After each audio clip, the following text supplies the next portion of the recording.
প্রতিদিন সকাল সকাল ঘুম থেকে উঠে যায়। উঠেই বলে, বাম তোমার ঘুম কি ভালো হয়েছে? জঙ্কুক, বাম আমি তোমার জন্য কিছু খাবার নিয়ে আসি। জেকে প্রতিদিন বামের জন্য ভোরবেলা উঠছে। এখানে বামকে ট্রেন করছে, বসা শোয়া এগুলো শেখাচ্ছে। বলে, গুড বয়। জঙ্কুক, আমি এটা শুধু বামের জন্যই ভাবি, মানে সকালে ঘুম থেকে ওঠা। বলে, কারণ আমার কাছে বাম আছে, আমাকে তার নাস্তা রেডি করতে হয়, তার খাবারের জন্য পানি, এবং আমাকে বামকে বাথরুমেও নিয়ে যেতে হয়। বামকে বাথরুমে যেতে বলছে, কিন্তু সে বারবার বের হয়ে যাইতেছে। এখানে বাম টয়লেট করছিল। জঙ্কুক বলে, বাম বাম বাম no no no no no,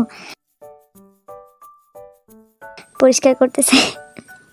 Jungkook বামকে brush পর্যন্ত করাচ্ছে, আবার বলে, এই টিথ পেস্টটা কি ভালো না, মানে এটা টেস্ট কি ভালো না, তাহলে আমি আরেকটা নিয়ে আসবো।